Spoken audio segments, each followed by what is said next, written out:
Welcome to Homeless Not Hopeless, the podcast that brings you real stories from those who've experienced homelessness. I'm Kevin. And I'm Barry. In our last episode, you met Geraldine, our friend and someone we found incredibly inspiring for his resilience and perseverance. This week, we'll be chatting with a truly remarkable woman. Her life story is like something out of a movie, fascinating, full of twists and turns, but also unfortunate at times. But like any good story, it leads to a great transformation. She turned her life around and is now thriving. As our first female guest, we also want to take a moment to talk about women and homelessness. Sleeping rough is incredibly difficult for anyone, regardless of their gender, nationality, or sexuality. However, for women, the challenges can be very different. Many women experience homelessness, including our guest, have unfortunately faced violence, bullying, and sexual assault whilst living on the streets. Now, many women experience homelessness remain unseen.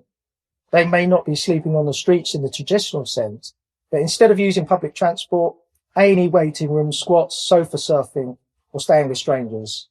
This hidden form of homelessness makes it harder for them to access and find stability and support. However, in recent years, the number of women sleeping rough has visibly increased. You can see them near city centres, tube and train stations, or high streets begging. Speaking of which, have you heard of Sheffield Keeley?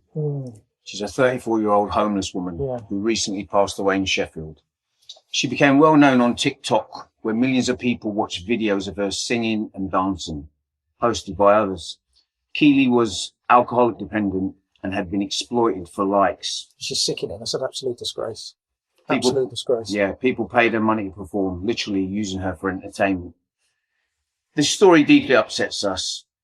How can people be so openly cruel, exploiting someone's vulnerability for social media attention? Just because she was willing to do things to please others for money doesn't mean it was right to take advantage of her. Absolutely.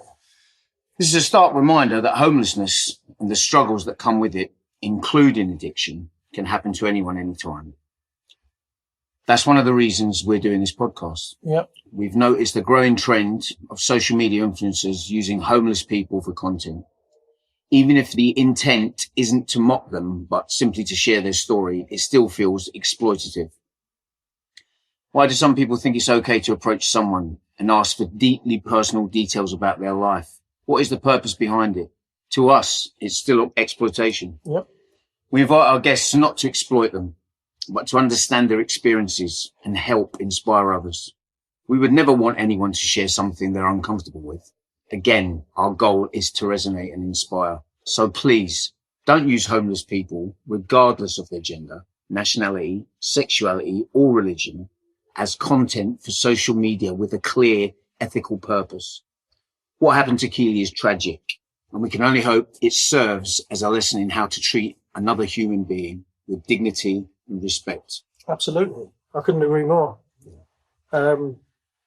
Simply put, I think it's evil, and I know people, we've said in this that it's for entertainment, but I don't find that entertaining. I find it shocking and heartbreaking because she's a human being who's struggling in her life at that point in time, and they're using that to have fun or to get likes on social media so they, become a famous or an influencer or something. And I think it's sickening. And I think personally, without getting too emotional about it, I think something needs to be done. I think it needs to be illegal. I think if people are openly doing that, it should be illegal. But because it's not a far stretch from, I've heard stories of abuse on homeless people where nightclubs or pubs have turned out and there's a homeless person sleeping in a sleeping bag or under boxes or whatever. And people have weed on them, laughing. I've heard instances where they've beaten up homeless people. But why? Those people have to be punished because those people are in a really, really difficult situation. It is. And they're just adding to it. They're picking on the most vulnerable and weakest people at the time. And it's right. And look what's happened to this woman. And this should be a lesson for law, for government to make that change because it will only continue. Because we've seen an increase of people on social media exploiting, and it will get worse. I think, if anything, mate, this story for me, it just highlights. I think, as a human being, you know, when you look at it, when you look at what's taking place, I mean, how does that sit right with you? Exactly. You know, to want to just do that. Well, where's your empathy?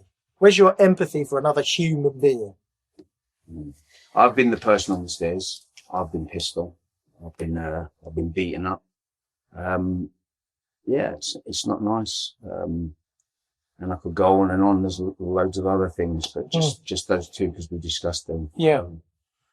Yeah, so it's a lot more common than we think. You know, just because this one has made it on the news or the paper, you know, this isn't just an isolated case. Absolutely. And you can testify to that, as you just did. Absolutely. Now, let's take a moment to look at some statistics on women's homelessness as they directly connect to Keely's story.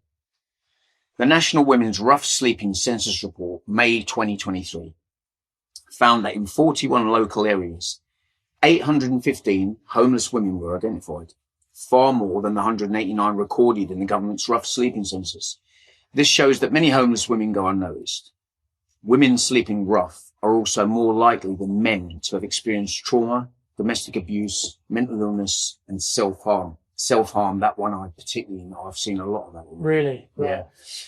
Women who become homeless due to domestic abuse are still at risk, whether they're on the streets or in temporary housing. Many avoid hostels because mixed gender spaces can put them in danger of more violence. The most shocking fact is how short their lives can be. Homeless women live on average only 43 years, while homeless men live to 45.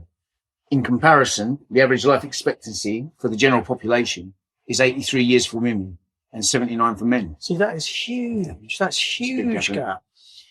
Keely died at the age of 34. Sad. So you can see that her story is not an exception, but a heartbreaking reflection of a much larger issue. Yeah, exactly. Domestic violence is a major cause of homelessness amongst women. Local authorities have a legal duty to assess whether a person is at risk of abuse if they stay in their home. The law states that the councils must focus on the likelihood of violence rather than questioning the victim's choices. Protective measures like injunctions do not guarantee safety, obviously. And if the local authority is the landlord, they should consider evicting the perpetrator. Exactly. Rather than the victim, you should get the perpetrator out.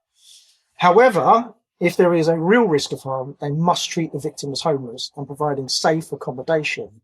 Because if they stay in their flat and they kick the partner out, they know where they live and they can always come back. So if you or someone you know is in danger, call the National Domestic Abuse Helpline at 0808 2000 247 or dial 999 in emergency. Yeah. Unfortunately, our guest today has also been the victim of domestic abuse in her 20s and has had 3 stalkers over the years. These traumatic events happened before her addiction and homelessness. Despite all this, she sees herself more as someone who was spoiled, not neglected. As she puts it, if anything, I was spoiled, not neglected. This only shows how strong her character is, her resilience to keep going, and her ability not to hang on to the past and painful memories. She turned to drugs in her teenage years. She was part of the new romantic scene, which I particularly liked. Known for its provocative style, theatrical hair and makeup, Bowie and glam rock. Nightclubs and bars were at the heart of this movement, and that was all it took for her to spiral into addiction. Now, her journey is one of struggle, survival, and ultimately transformation. After staying clean for 8 years, she became vulnerable to relapse due to health issues and family breakdowns. At 38, she lost absolutely everything. Her home and a private practice business. She ended up on the streets for 2 years, and on top of that, was attacked in the West End. She spent 6 weeks in the hospital before a social worker helped her get back into a bed and breakfast, where she stayed for 4 years until she was finally rehoused. Now, at 50, she was in prison for 2 years and 10 months, which is where she finally got sober. It was also in prison that she turned to art. She attended art classes, started practicing, and is now a full-time artist, supporting others who have experienced homelessness. And I've seen her art, and she is fantastic. Yeah. I mean, there's that magic number again, 50. That was kind of where it was for me as well.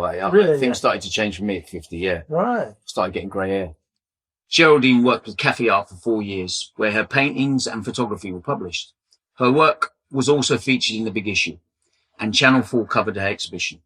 She's an ambassador for WAES and currently runs weekly art sessions exclusively for people who are currently homeless. She is unstoppable and continuously creating. Yes. So, without any further delay, let's meet Geraldine. Hi. How are you, Geraldine? You all right? I'm in good form, yeah. Good. Thanks for coming. Appreciate your time. It was really good, thinking about it and all, going over everything. Yeah, brilliant. No, we're glad we can make it. Yeah. Nice to meet you, Geraldine. Nice to meet you too. So the best place to start an eerie story is the beginning. So can you tell us about how your sort of journey started? You don't have to go from birth, obviously. Well, we could. If you've got a memory like that. I'm a recovering narcissist.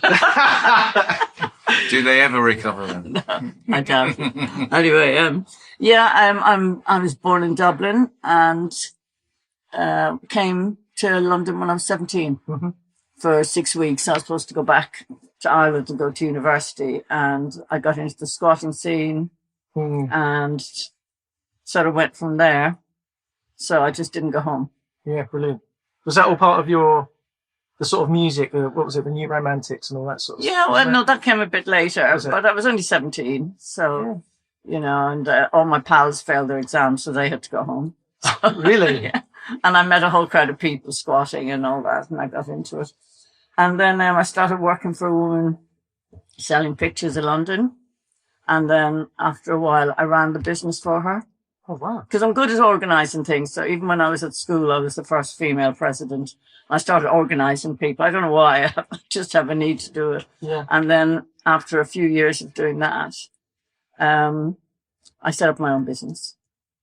And then I went and studied drama for a few years, part-time. Oh, really? Yeah, a friend of mine was opening up a drama space in Kentish Town. So I did that. I just thought it was good for public speaking and, yeah, definitely. Because, when I worked selling pictures in London, it's a 7-day-a-week job for the summer, and then you've nothing to do in the winter. So I did a bit of traveling, then I went and did a bit of studying. And so that was how it started in London. Right, okay. That's how I established who, I was in London. So was you were studying drama while you were running the business? Well, a bit at the end. Yeah. And it was only a part-time course, and I had no desire to be an actress, but I just really liked doing all the rehearsals and the character studies. Yeah. And that, but I didn't have that burning ambition to go on stage. But also the confidence, like you say. Yeah, and it's good. Yeah. Got rid of a lot of my Irish accent. I could never do the English accent because my trees are very. When I say tree, you mean three, right? Yeah. Well, I knew you was Dublin straight away. Exactly. So you've not lost it that much. No, I know, but it's not as broad Dublin. Or Teensell. I think so. So, what did your family think of that then? They were really pleased because I made loads of money. Oh, right. And I bought a house, and it was a street writing business. I had 10 pitches around London selling pictures for me. So the pictures, were they paintings or photographs? They were pen and ink drawings of, lithographs of views of London. The views of London? 6 for £1. And were they your work? No, I commissioned someone to do them. Oh, really? Well, I worked for someone doing them. Then she wanted to leave London and she ripped me off. She split my commission. And she should have made me a partner because everyone who was working for us were my mates. She wasn't very bright. And then suddenly my money was halved and I was doing the same work. I thought I'm going to set up my own. Yeah, good for you. And is that what you did, a similar thing? And then we did that for 10 years. Yeah. Yeah. And then you built that up, like you say, 10 pictures throughout London. That's amazing. Yeah. It's all illegal. Illegal, yes. You get a fine. It's only a civil offence. And I'd pay half if you got nicked selling pictures at Tower London, I'd pay half the fine. It's amazing. So a lot of the police don't really care because once if they walk by, you just turn the boards around, give them and they turn a blind eye. But now and again, they will arrest you. Yeah. So the other thing about doing this podcast is a very informative space. So. And they're still selling pictures out there. Some people. Yeah, well, good for them. Do you know what? If you bought a house out of it, that's incredible. That is incredible. Yeah. What was you studying again? Just drama. Just the drama. You were because you do art, didn't you? Yeah, that came when I was in prison. So I'd always done art at school, though I liked it. But I didn't think I was creative enough. Really? Yeah. So You get these messages when yeah, you're true. young, Yeah, you think, yeah. No, I get that because I did art at school, and my art teacher hated me, and it really put me off. mm, And he used to get me to do really boring things, and I think he used to do it deliberately. And in the end, I was just like, "This is what art is to me." But anyway, enough about me. So what was so you bought a house, and then from the business and stuff. Yeah. What was where did you go from there? And then I'd always been a drug taker at the weekends. So I'd always dabbled. yeah, I'd always sell a bit of hash. yeah, It was always, and I used to have stalls at Camden Lock. I liked making money. So, and then I got into drugs I started taking a lot more. right, After a few years, this was, Yeah. and I'd start taking a lot of coke. yeah, And my pal said to me, do not start selling coke or you're going to mess up.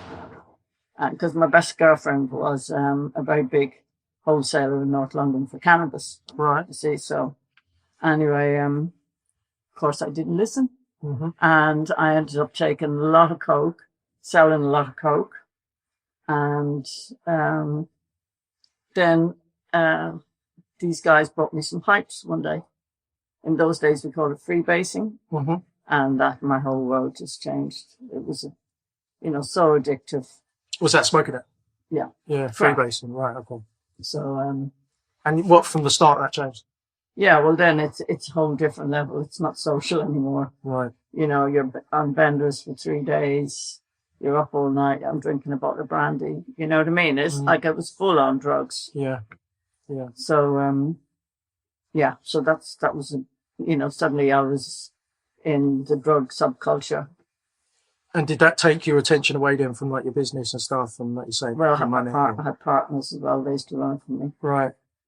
But I'd lost my sort of pitch. I had one of the best pitches, Tower London. I couldn't function, yeah. So I used to have other people do it for me when I was busy doing other things. So I just took it over. Would you say that was where your attention lied then? Yeah. Just to focus. And then I had 2 people used to come visit me for coke, and then they used to start leaving me a bit of heroin. I mean, I'd always taken heroin once or twice a year. Yeah. I've never that into it. It was just something at a party I'd take. Yeah, yeah. Very nervous of it. And then I started having heroin instead of brandy to take the edge off. Right. And then I never forget the morning I woke up and I was addicted. After years of, taking drugs and stuff, and I was in control. I suddenly wasn't in control. And I knew I needed, a smoke. So I wasn't injecting at that stage to get out of bed. So they were significant moments for me, Yeah. They were sort of, specific moments on the map where you were like, right. Yeah, it's like it wasn't a party anymore. Now I was in trouble. It was nice, yeah. Yeah. So what was the sort of the picture like for you at that point then? From that point on, was it just sort of trying to get better, get well? No, I didn't want to get well. I was, happily stoned, and I had plenty of money and everything. And then people I knew got busted. I went on for a few months, and they got busted. And then I had to leave my house because I knew they would have put me up. Oh, of course. And then I started, going to other people's places, sofa surfing. Mm-hmm. And then my parents found out. Oh, right. And then I couldn't cope with that. And were they still in Ireland? Yeah. How did so my parents used to come visit me.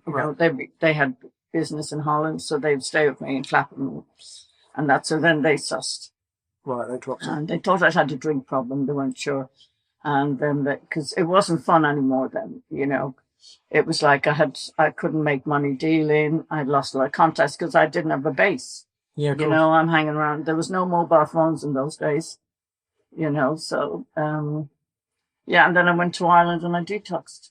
What on your own? To my parents, they lied to me and said they had methadone. That's right. They lied to me. They said, yeah, we got some methadone off doctors, our doctor. Yeah. And I ended up coming to Dublin and I found there was nothing there and I hadn't brought that with me. And I was furious. But my uncle's in the special branch. Right. Okay. And his best mate's in the drug squad. So they got me appointments the next day down at the drug clinic in Jervis Street. And then I got put on methadone there for 10 days. Did you say in German Street? German Street. German Street down in Piccadilly. No, this in Dublin. Oh, Back with the excuse parents. me. I haven't been taking anything today. Sorry, do you know what I was going to ask you? I'm actually going to bite in there because what was your relationship with your family like? Really good. You know, it wasn't that good when they found out I was used. I bet. You know, so and the guilt of my parents, they had control over me, the guilt of it. So I did a 10-day detox, and then they put me straight into, and then I found out I had Hep C. So they couldn't put me into treatment straight away because they had to wait for the results. And then I did a 6 weeks treatment at the Rutland Centre, which is a hardcore treatment centre in Dublin. And where you sort of, it was 12-step. Mm-hmm. And I did the treatment. There was a lot of issues come up in there from which I don't want to go in here. Of course. And then I came out and I stayed in Dublin for 10 months and I stayed clean. Wow. And they said to me I wouldn't stay clean. Really? Because I didn't fit the profile. And but I knew, I just didn't think I was that good at talking about it. Even though I'm quite articulate. Mm-hmm. I just didn't think I was, there's an awful lot of alcoholics in there and gamblers as well, you know, and they wanted the street. They wanted to hear of me robbing handbags and stuff like that. That's I'm not my reality, darling. Yeah, I'm a businesswoman. Yeah. So, and they just didn't think I was in touch with my addiction. And I stayed clean for 8 years after that. Did you really? Yeah. And that wasn't in Ireland, though. So after the 10 months... I came back to London after 10 months. Right, and then you stayed clean for 8 years. Yeah. And did you carry on with your business? Well, no, what I did was I'd sold my 25% of my shares. I had 50%. Right. And I wanted to do something else. I didn't want to go back selling pictures. So I did, I just, you know, got used to living without drinking or drugging. You know, giving up drink was hard because it was suddenly my social life. And I was in NA. So I used to go out to the clubs in NA and, you know, hang out with that crowd. And I never really liked meetings, but I liked the sponsorship aspect of it. Okay. So that was good. And then I wanted to go and become, because I'd always been interested in psychology. So I went and applied for a job at the Promise Recovery Centre in Kent as to be a trainee counsellor. Oh. And I got it. You have to be 2 years clean. In those days, now I think you need to be 5. Right. So I moved, packed up and moved to Kent. Me and my little dog, my big dog. So I bought a dog, you know, as companionship. And so I went and I started training to be a counsellor down in Kent. Really? And it wasn't the same type of treatment that I had been, and I was going to say a victim of. The 12-step program, you mean? Yeah, but no, there's different 12-step programs. No, I know. You know, the one in the Rutland is hardcore. You know, it's known for being brutal. Yeah. Well, the way they approach it, or the way they treat you, or all of that. Well, I just think it's very punishing. Right. You know, the family days, they get the fun. I mean, my parents came in, and I'll give you an example. Do you want, is that going? So my parents came into the family day, and there's a guy there. He's an alcoholic, and his wife comes in, and they get the wife to start saying, she says, when he's pissed, you know, he wants oral sex. And all this is in front of middle-aged, you know, my mum and dad, and humiliating the guy, humiliating her. I mean, it was brutal. And my parents said to me, we can't have this. Can your brother come in? Really? You know, it was just painful. Yeah, I mean, yeah. it was shaming. Well, the thing is, it's deeply personal stuff, isn't it? That should have been done in a one-to-one. Yeah, 100%. But this is the Rutland out, that brutal. Because that was also, because what happens then, it triggers other people to talk about the shit that goes down. Wow. Do you see what I mean? So it can be very cathartic. Oh, I see. Right. You see? That's kind because I did the 12-step program, so that confuses me because that would make me not want to talk about anything. Yeah. Do you know what I mean? But it's different, you know what I mean? But there's 12-step. It's moved on a lot since then. We're going back 40 years. Do you know what I mean? Yeah. It's different. You know, it's like hardcore. And a lot of the people left there and died. So they were really wanting to get it, you know, and it was also healing for the woman to do it. But it was just hard for my parents to watch. Of course, especially if you're not involved in that world, I suppose. Yeah, I mean, they were horrified. And then my mother said, "Do you mind if we say Auntie Darling?" Oh, really? And the councils were going, "Shit, we're not going to get any dirt here." So you say, it sounds like you were lucky to have such strong parents. Like, Yeah, well, they support. they came in. Oh, yeah, they were great like that, you know. So my brother came instead, Right. and he's gone on now, and he's now an addictions counselor Yeah. and a psychologist because of going there. No way. So his life took that route. Yeah, It's yeah, incredible. he wanted to do it. Yeah. Can I ask you, Geraldine, what was the most, what was the bit of your addiction, the most difficult part of your addiction, do you think, which stands out for you? I think when I was on the streets and I had no money and I didn't have a script.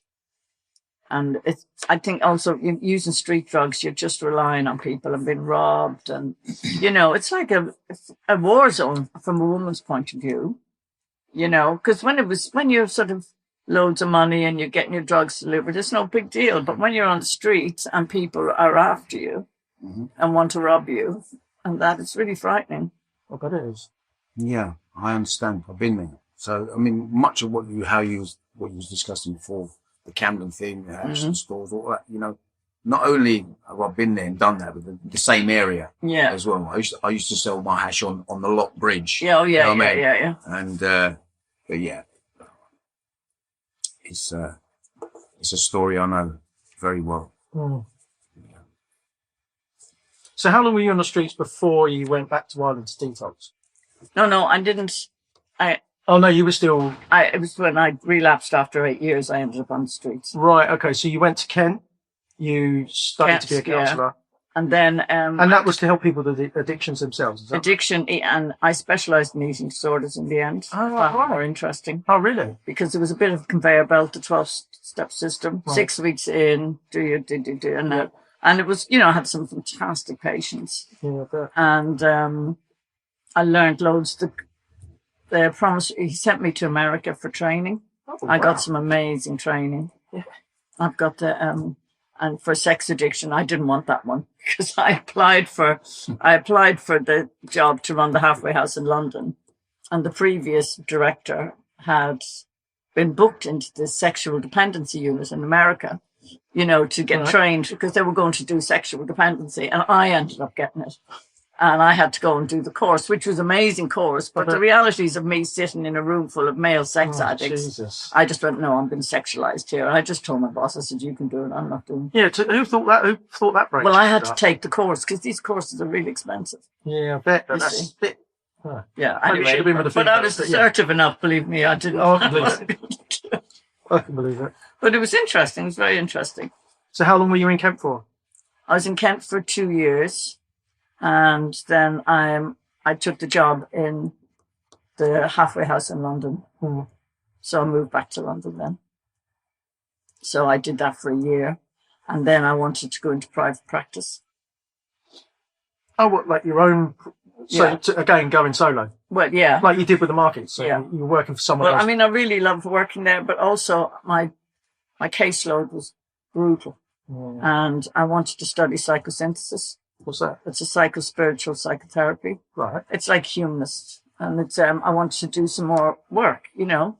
And I thought I'd work part-time and I study part-time.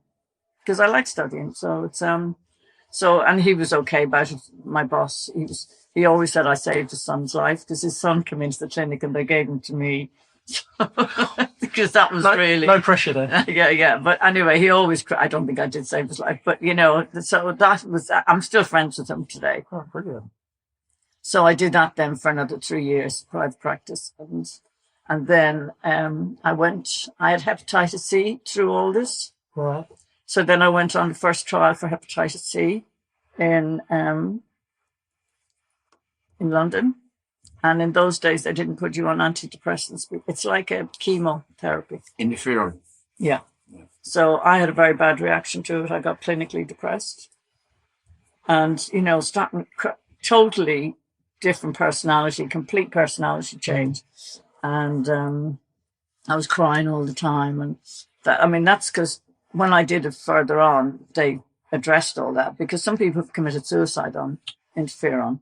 But this was the first trial. Oh, anyway, after 3 months, it wasn't, it didn't work for me. So they took me off it, but I was left depressed.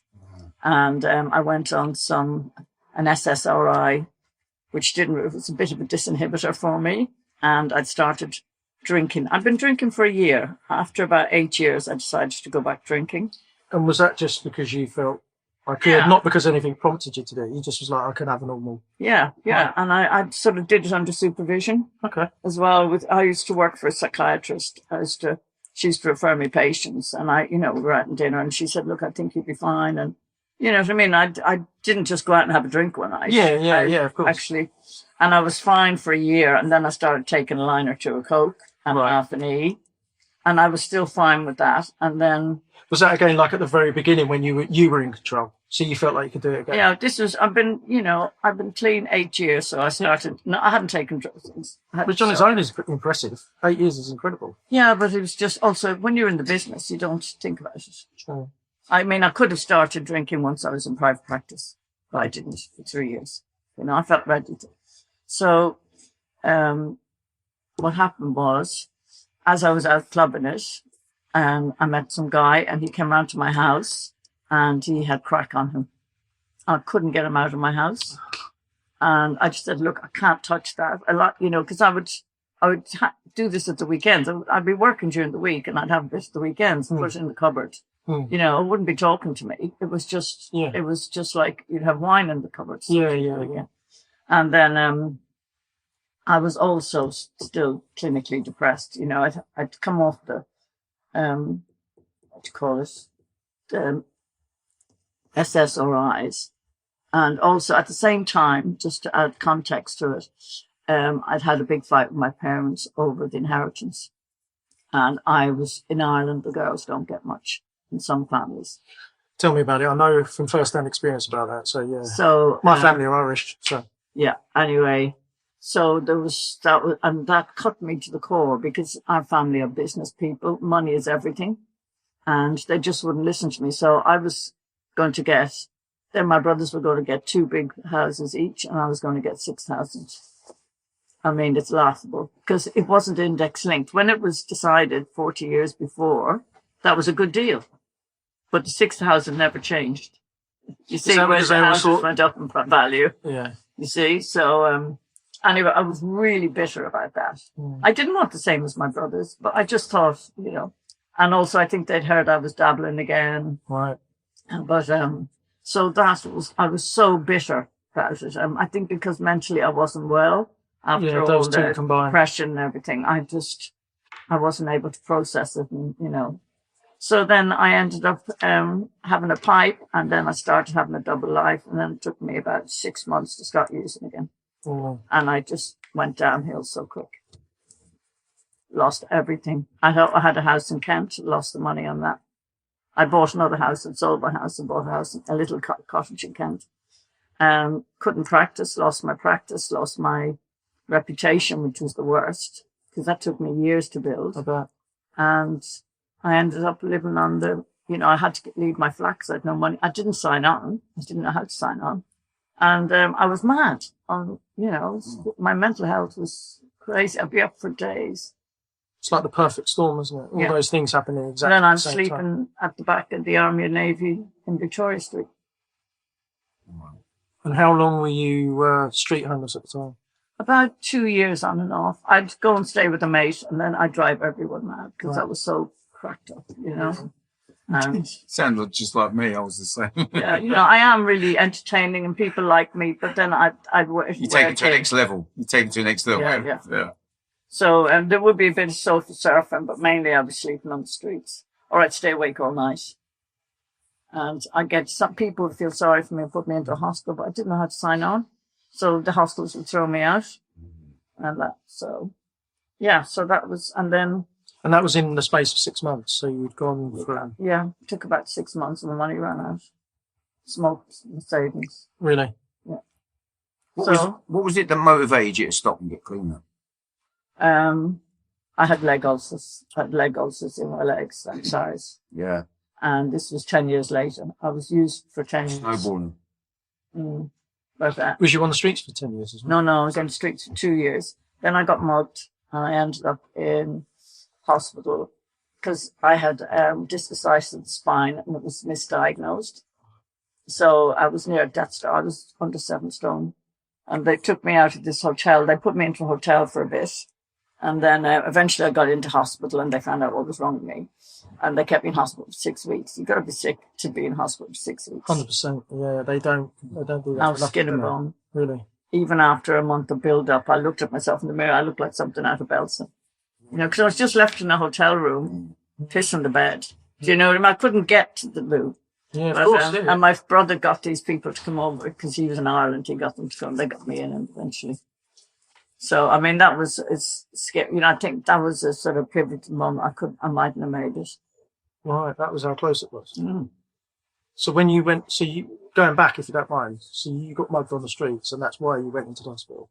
Well, I got mugged and he tried to mug me and of course I fought him and I wouldn't give him my bag and I fell backwards and they kept saying I had a fractured pelvis. But in fact, I had developed discicitis of the spine, because at this stage I was injecting in my groin. Right. And I had a private script of ampules, you see, and then Dexedrine. I'd take a bit of crack, but I used to just do that. So I had, through injecting, I think I had got discicitis of the spine. Right. And so in a way, I suppose you going into hospital, that diagnosis, which is that sort of saved you. Well, it did. It got me into the system. Then the social worker came around, signed me on, and then they put me into bed and breakfast. Oh, right. See, so that's how I got into the system. So that's how you got in. So before, like you said, you didn't sign on because you didn't know how to. So you were just off the grid, so to speak. Yeah. Then you went into hospital, you got the diagnosis, a social worker. Yeah, and they put me up in Finsbury Park in a bed and breakfast. Right. And then after a year, they put me back into Bayswater, back into Westminster, because I was Westminster based. Right, So when you were in the hospital, did they have to help you come off the drugs? Did they help? No, I got my script every day. Right. Yeah. So, okay. But like what I was saying before about what was it that motivated you to actually, because when you use it and you're in that world and you can see what's going on. You see the guys who are taking your money all driving back in BMWs and you can see what's going on, but it doesn't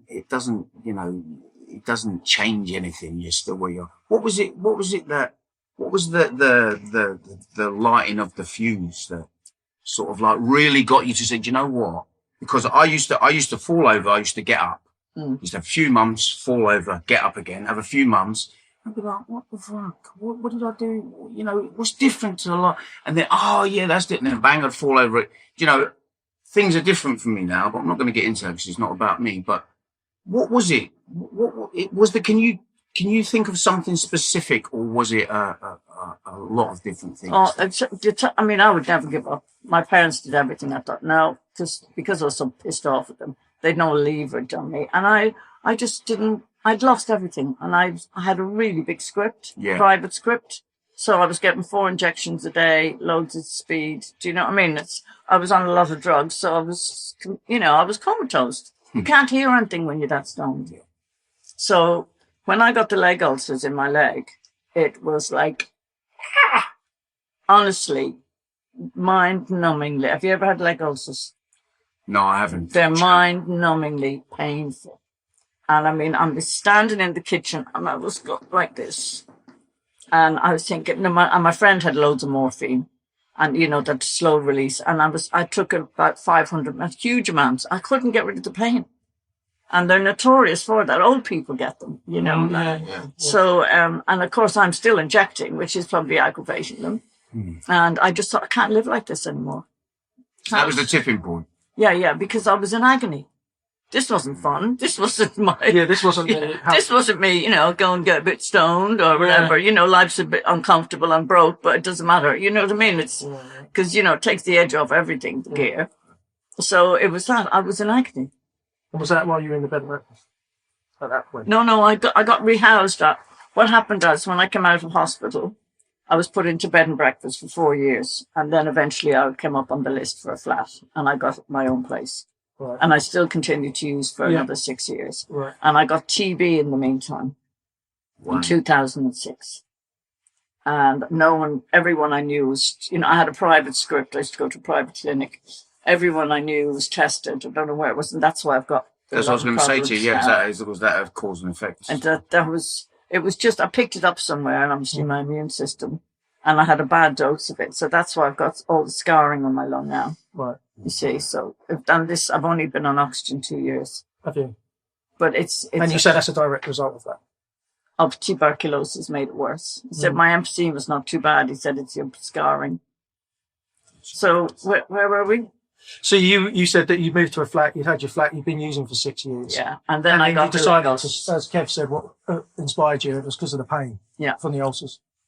So what was the next step? So you decided, right, that's it, I can't do it anymore. Well, my dad had died, and I'd never asked or never tried to come off. I just didn't bother. You know what I mean? I used to see people detoxing coming back to, I didn't, I had nothing left. I could, for my future compared to what I'd had in life. Yeah. And right. I remember screaming in the kitchen, stamping with the pain. And I just said, "Oh, Daddy, help me, please. I want to come off." So my father's a very tough old guy. And within 10 days, I was in prison in Jersey. Right, really? And that's that's what my dad would have done. Because when I was acting out when I was a kid, he said, "I'm going to put you up into the reformatory." No, Do you see? And that's what I needed. And because it was Jersey, there was no methadone. Right. I had to do a quick detox. Yeah. And so somebody came and offered me money to take some gear to Jersey, and I didn't really suss Jersey. To me, I had known someone who lived in Jersey, and he said it's a very small drug scene, very private. Yeah, but that was 10 years previous. Anyway, I didn't realize it was terrible for sentences. And so anyway, I fell in the toilet in Jersey, and I fractured my spine. And I was sort of bedridden, and I couldn't get up to get away. Anyway, I did the deal, got paid $2,000 because I owed $2,000 in rent. Right. So that's what I went. That's the only reason I went. Otherwise, I wouldn't have gone off and done that. Right. And I was an easy target. And also, I looked about 80. Right. I've been using for 10 years now, and sort of, and then the guy got busted, put my name up, and I found myself in HMP Lemoyne. So I got 4 years. I was lucky I didn't get 6 because that's the sentences they hand out there. And I did a horrific detox, but I came. Was that cold turkey? If that's the right word? No, they don't give you. They give you DF118s, and they did give me something that takes it out of your system, which a lot of people can't tolerate because their blood. They collapse of it. Right. But he said, "Oh, they use it in the Isle of Wight." I thought, "Oh, they don't use it in the Priory." Well, yeah. Yeah. So I tried it, and actually that helped me. But I had frozen shoulders. I thought that was junkie folklore. Right. Very frozen shoulders. But, I had to get up. I had to go out to work. And I got on with it, and I got strong. Which I can believe. I bet you just took it face on, didn't you? And I started painting in there. Well, yeah, that's what I was going to say. So you're in prison. How old were you at this time? 50. So you're 50, and then that's when you started painting again? Yeah. So when you were at school, you did painting? Yeah, I wanted to go to art college, but I didn't have any guidance, and, So would you say that starting painting was the catalyst for you to where you are now? Did you discover a talent, or did you create a talent? I worked hard. I mean, I have got some talent, but a lot of it's 10% talent, 80% grit. Yeah. With art, you have to practice and practice and practice. So did they give you focus then in prison as well? Did they give you something to focus on doing? Well, I mean, I just have all this shit in my cell to paint and everything, and I was just couldn't. I had hepatitis C as well, remember? I was very tired. Yeah. And I still had to go to work as well, physical work. I wasn't used to that. So, but I found prison very difficult with the women in there. Really? God, the moral, some of them horrendous. So I just used to clean the wing and keep myself away from them. So that's how I cope with that. It's remarkable, isn't it? Are you glad that you found the art? And I did acting. I just used to put on the front. Oh, of course. Yeah. So, you don't let people into you. So, you cop on quite quickly. Yeah. Because there's some bullies in there. So self-protection. Mm. So, and I got on well with my personal officer. She actually came to see me in London. Oh, really? Yeah. So so I suppose in a way that's kind of saved you really and put you on a different direction. Yeah. What happened was when the drugs cleared, my friend I met a girl in there who actually I knew her dad when I was using, and that was the funny synchronicity of it. So she gave me a book, which was The 7 Hours of the Enlightened Soul. Now, I was big into meditation and all that sort of psychospiritual stuff. You know, I used to meditate a lot. That was my life back then. Mm. And so I read this little book and I just had an epiphany. I thought, I've got to take responsibility for my own bitterness and my own anger. You know, and that I just had an epiphany and I thought, I'm never using again. Yeah, but just like that, you just suddenly knew that was it. I'm never going to. Even though I've been detoxed at that stage. Yeah. I mean, I suppose in the early days of detox, I thought I'd go back home and get my script and all that. You know what I mean? But because it was still completely in a fog, and I was mental, and I was very damaged. You know, I had an awful lot of traumas I was using. So, and I had PTSD. I'm sure. You know, I've been since diagnosed with it. So when I read that book, I just had an epiphany, and it was great. And then I just had to get through prison. Just had to get through day at a time, you know. Is that how you took cleaning the wing? Yeah, day at a time, doing your art. And like you say, and then I do a bit of art. Sometimes I wouldn't. If there was an exhibition online, I'd do something. I sold one painting. Really? In the first exhibition, and 6 people wanted to buy it. And that gave me a buzz. I thought, I've got to follow this. It was a little nude I did. But because I had no training, I couldn't really reproduce it very well. Mm. I could see it. But anyway, I got 3 commissions for it. Yeah. And, while you were in prison? Yeah. The art teacher, she'd set up an exhibition. She said 6 people asked to buy that thing of yours. And it was just a little nude, this size, you know, lady's back, holding her hand. And so I got 3 more. I think my counsellor wanted one. You know, people like to support you. They want to be able to give you a bit of money legally. So anyway, and then the second exhibition, I sold 2 pieces. But I didn't, I mean, I had, when I'm depressed, I find it hard to paint. Some people paint with the depression, I don't. So I do bits here and there. And sometimes I wouldn't go to the art classes because there was a violent girl going or someone that had a row. I wouldn't put myself in that situation. Yeah, of course, yeah. Oh, yeah. You know, So when you left prison, what was your next step then? So I came back to London. I still have my flat. My friends had kept my flat on me. I contacted my old drama tutor. He was a mentor of mine, and because somebody tried to con me out of my flat in prison. That's what happens. And he even tried to get a co-tenancy and forge my signature. This is one of the girls who used to live. She said, "Oh, I'll help you with your flat." Yeah, but they were con artists. I was too naive. But anyway, the housing officer sussed that it wasn't the right signature. You know, and because he went in with all the charm. I mean, I was quite happy for him to clear my flat out and rent it, and I'd have some money. Yeah, of course. Because I wanted to study something in there, and I didn't have any money to study it. So, anyway, my friend took it over. He threatened me.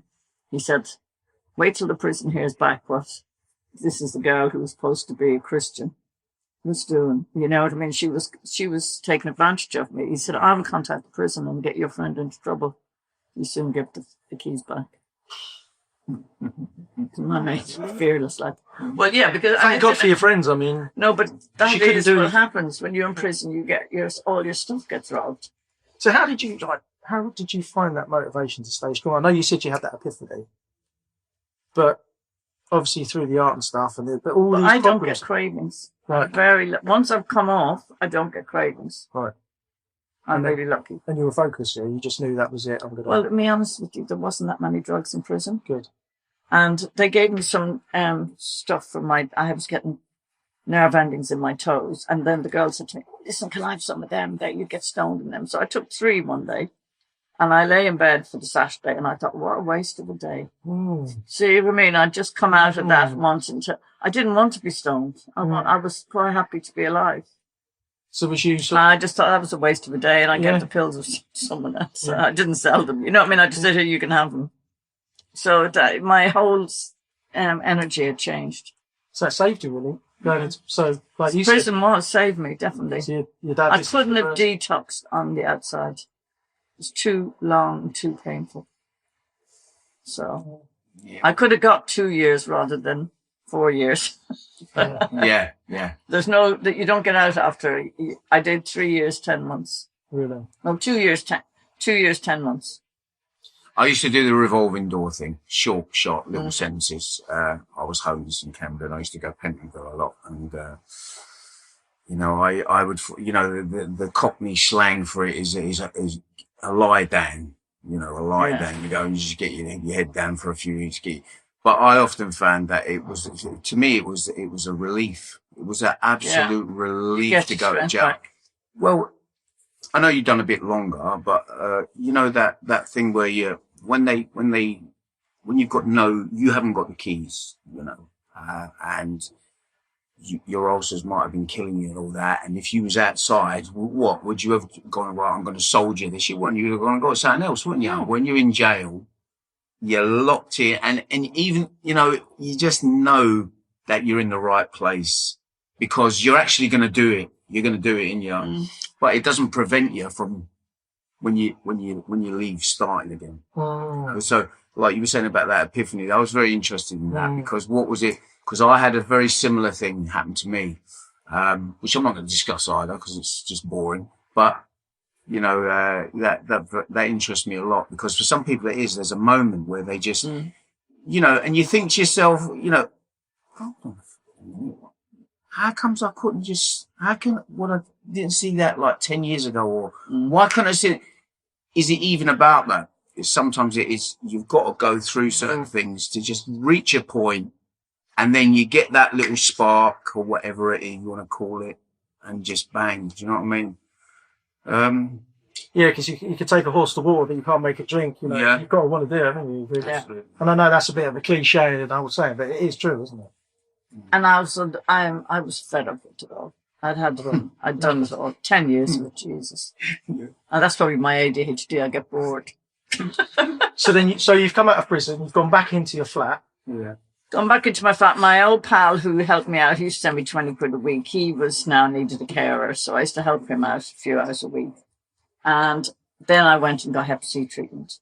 Yeah. Because I wasn't going to, they offered me the treatment in prison and there's no way I would have, because I was frightened of it in case I got so depressed again.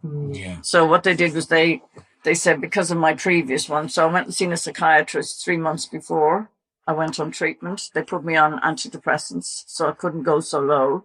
And then I did the treatment for a year. And then then they took me off the antidepressants 3 months after that. So that was a year and a half gone because it was like having the flu the whole time. Really? So, so once I got over that, then I wanted to, go back into society. So I thought it'd be good to go and volunteer. And I was doing art as well. My local, adult education, I started doing a bit of art. Oh, really? Oh, right. So while you were through that treatment with the Hep C, you were studying I think I'd done it before the Hep C. I can't remember. But yeah, but it was all around those first 2 years. So you continued with the art? I did bits of, it was £25 for a term in those days because it was really well subsidised, whereas now it's 140, you know, so I would just take a term and just, you know, try it out. And if, you know, I was in with people who were really good. So you just think, oh, I got the elbow there, or I got this, you know, so it was and I enjoyed it. I had no idea being an artist, but I enjoyed going. It was something to do. Yeah. And then you said you volunteered. You started volunteering. And then I volunteered at Crisis at Christmas. And I wanted to volunteer for them, but so I went to Crisis for Christmas. I got talking to a girl and she said, with your story, you can come to our art classes. You see, because I wanted to go and volunteer at the art. And she said, no, you qualify because you've nearly lost your home. You've come out of prison. Now they've changed the goalposts at Crisis. You've got to be street homeless. Right. But so they had like a college over in near Spitalfields, Commercial Street. So I wanted to learn typing because I thought if I'm going to be a volunteer, I'm going to have to be able to type and get some computer skills. I had very hardly any. And then I just started from there, and then I met Cafe Art, you know. Yeah, Cafe. And then I started, when I seen the way he'd run the stalls, because I'm a street trader, I helped him do the stalls and redid the pitch. And then eventually I got into the calendar and, you know, I just worked with them for 6 years as a volunteer. Really? So you did full 6 years of volunteering. Yeah. And then I became self-employed. Because I knew by selling the calendar at the weekends at Christmas, I could make enough. By then now I'm going to college studying art. I started doing adult education. I'd sold some pieces and, I was on sickness benefit. I couldn't do any money. So then, I sold some calendars and the commission that was from the calendars, they paid for art classes for me. The calendars, was that the My London calendars? Yeah. And then I got in twice. I got into the calendar. Yeah. And then this is for photography, isn't it? Just so we make it clear. Because I wasn't a photographer. Yeah. So I just as you're studying art, your eye develops. Yeah. So you start to see things differently and 100%. how to, you're noticing more.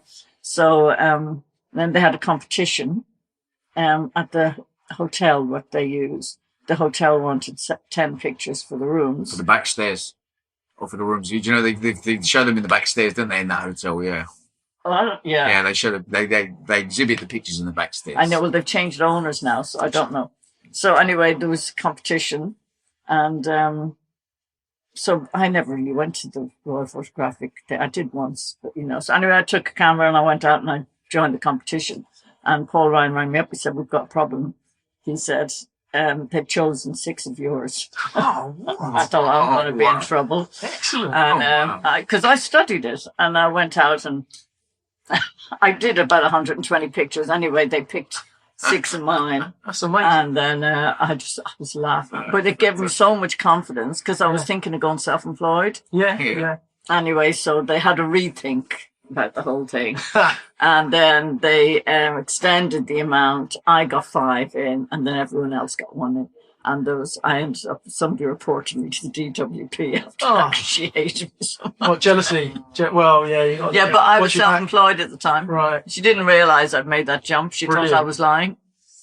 And I was on the back to work program. Brilliant. So, so those, and then I'd sold a painting at I'd set up competitions with Cafe Art because homeless people, they can't enter competitions because it costs 40 quid to enter. Yeah. So we had 2 competitions at Hampstead School of Art with about 90 entries.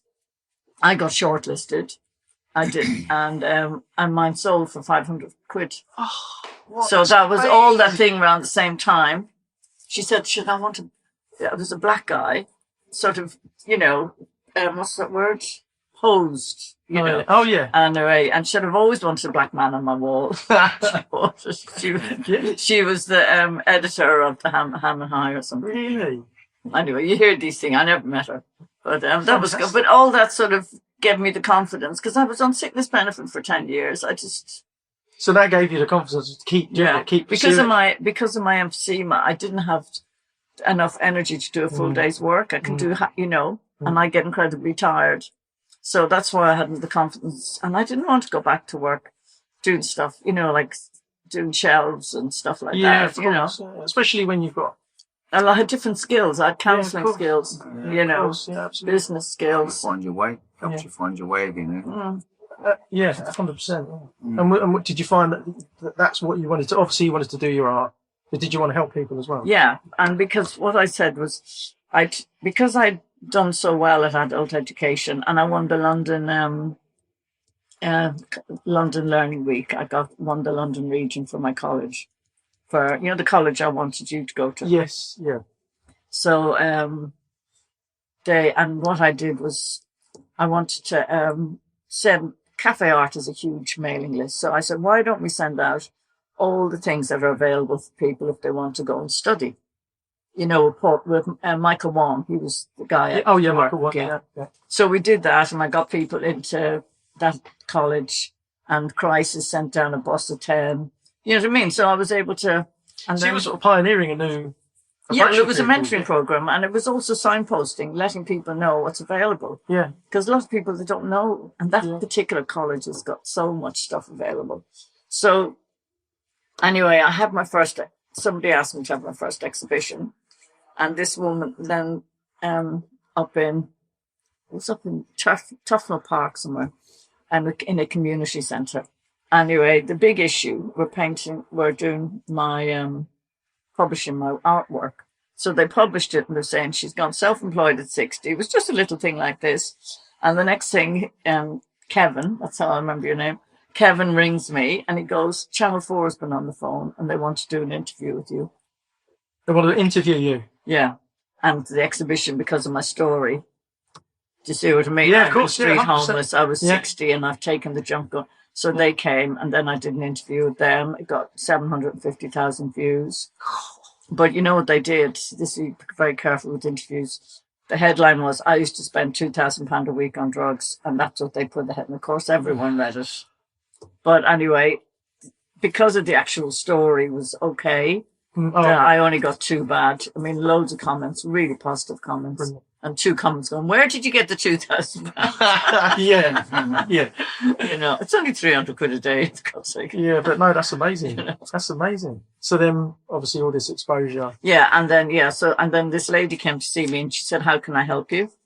And she was Irish. I think I reminded her of her mum. And she worked for Yahoo. Oh, yeah. In the charity section. Right. She bought a print and a painting off me.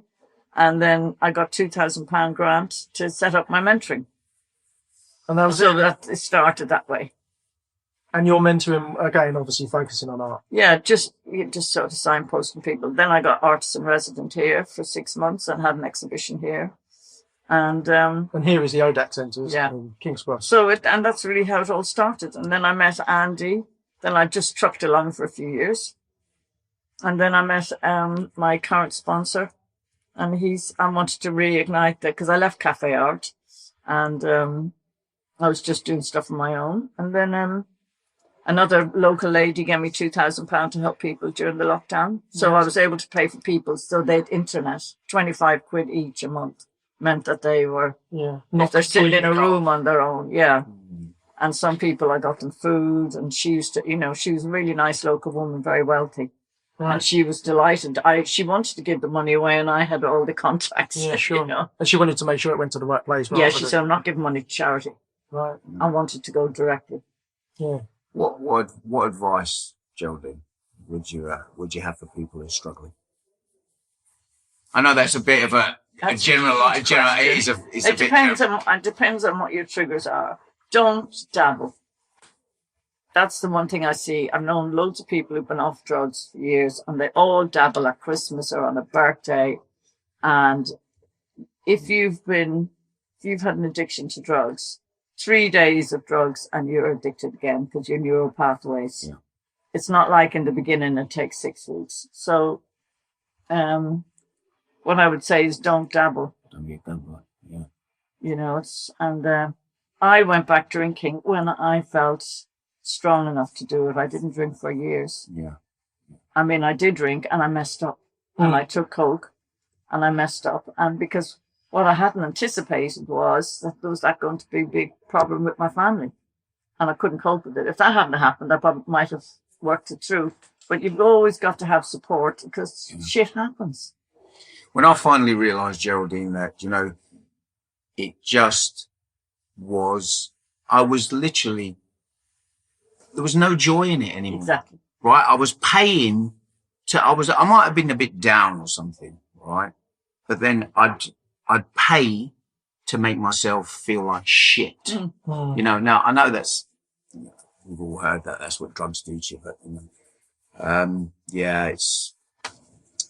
it's an incredible story, Geraldine. And it's also, I think it's about getting the right, getting the right counsellor, because I do motivational interviewing and it's about creative thought and visualising the future for yourself and things like that. Yeah, that sounds great. Yeah. So would you say that art helps you help other people as well? And do you think it helps other people? I think the art is just something, if I hadn't found art, I would have found something else. Yeah, yeah. That's the sort of person I am. Yeah.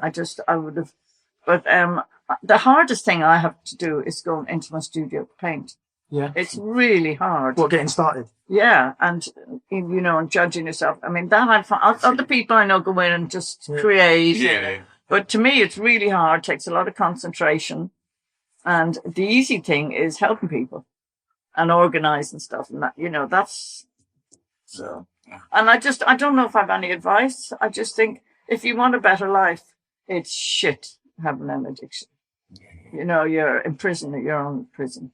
And like you say, but realistically, you can't really do it on your own. Like you said, you had support from your family, then you had counsellors, you had sponsors. Is to accept that, isn't it? Open up and be honest about that and just say, look, I want to move forward, I want to get off it. Yeah. And don't be ashamed to ask for that help. Yeah, and I mean, some people love NA. Yeah. I've got friends, they love it. And AA. My husband's in AA. Yeah. He adores it.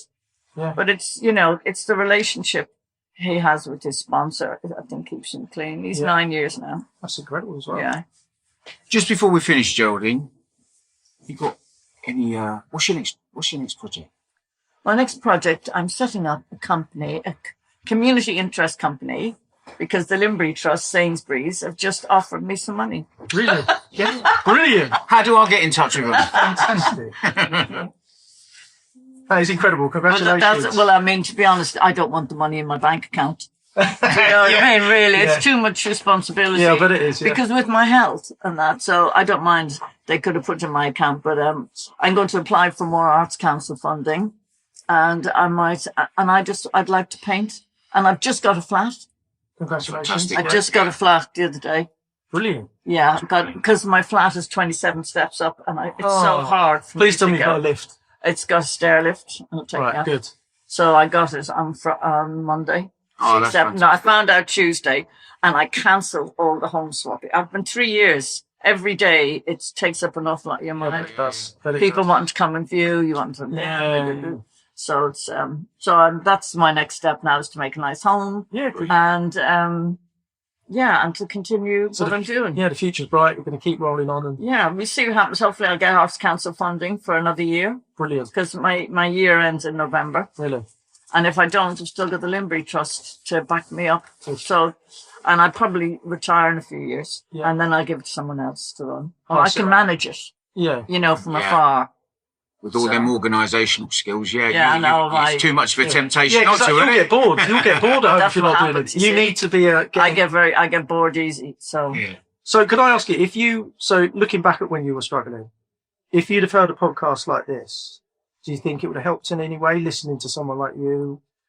The questions? It might have stuck, well, I was so far gone. I had a huge script.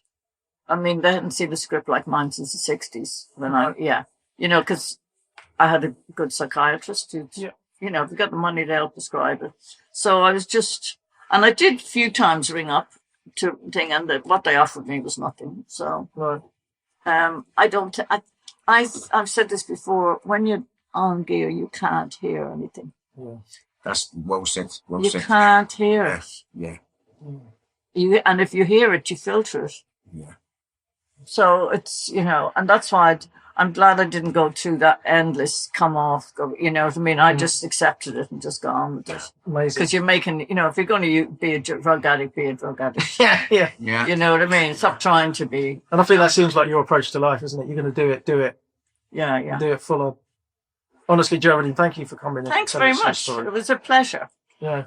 It means a lot. Did I leave bits out? No, not at all. No, I just wanted to say thanks as well, Geraldine, for taking your time to talk to us. It was absolute pleasure to have you. Yeah, it was good. It's good to own it all again. Yeah. It was very good after we had a chat, because I was chatting away, and so I felt good afterwards. It made me realise, what I'd done. It was good. And your achievements, because what you've done is amazing. You've been through all of that, and yet you come out smiling, and you're giving back, aren't you? Yeah. Honestly, it means a lot. But what I would advise people to do is to get up, get out of the house, volunteer, do something for something else, because every time I do, it comes back to me 10 times. There you go. That's no idea of the stuff. To be honest, you haven't got much advice, but you've just given it. Yeah. It's gold dust. And that's what I believe in, volunteering and education. Brilliant. And that's what I did. Brilliant. And I'm still doing it. Yeah, thank God. So it's... Geraldine, you're inspirational, mate. Honestly, it's an absolute pleasure. Thank you. Because I didn't meet you before today, so I've just sat here. I usually do a lot of waffling, me. And... I just sat here and listened to you because it was really, really nice to hear your story. And I don't like to get drunk now, even though I do sometimes get a bit tipsy. My husband goes, "Have you been drinking?" And you're like, "No." Because if I'm really tired or something, and I only have a glass of wine like this, but a few times something to me, Chinese people drinking. God no. But I don't like to get. I mean, I've been drunk a few times, but I don't like it anymore. I don't like to lose control. I like to, get tipsy. It's okay. But I don't like to become a blathering mess. So some things that you haven't given up is telling a little white lie. I'm a woman. Thank you. I'm married. Thank you. Thanks, Geraldine. You have to have white lies and match. We're actually okay. But he's only said that to me twice in a year, so it's not. Well, thank you everyone for listening. That's the end of that podcast. You'll have to join us next time for the other episode. But if you are affected by homelessness or are concerned about someone who might be, you can contact StreetLink by calling 0300 500 0914. They connect people sleeping with local support services. Can I add something? Yes, please. Please ask the person, can you ring StreetLink? Please ask for their permission. Ask their first, permission. Okay, thank you. Before you, because the Home Office, sometimes the Home Office will come and take people. Right. That's good advice. Thank you very much for That's that. what the Museum of Homelessness always say. Please ask their them, permission. can I? Because sometimes 10 people have run them already Oh, I see. Gotcha. as well. So you're wasting And resources. they're not. Yeah. Okay. They're not interested. Thanks, Geraldine. Okay, thank you. No worries. And to everyone listening, thanks for joining us on Homeless Not Hopeless. Stay tuned for our next episode where we'll continue to explore stories of resilience and hope. Gateway bridges. Today I see I'm the only one way remains for me. Reflect upon regret. Realize I took the bed upon some faded ideology.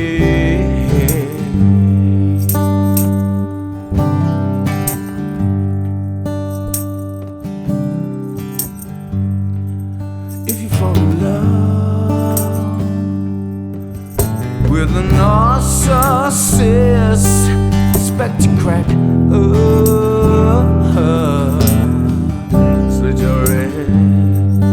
Bridges built over emotion split, crushed and left by soulless face. Gateways intact, arching broken backs, seeking the lion tracks fast.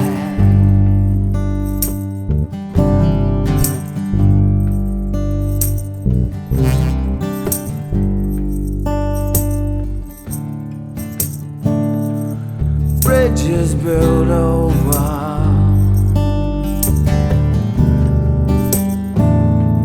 emotion split.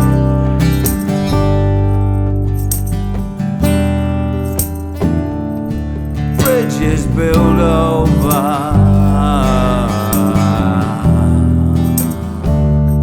soulless face.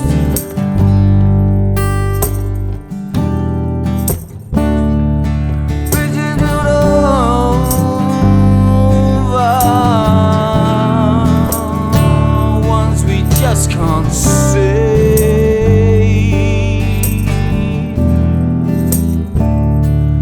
Bridges built over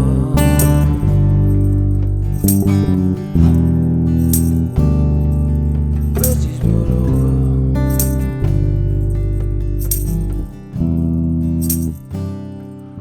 you and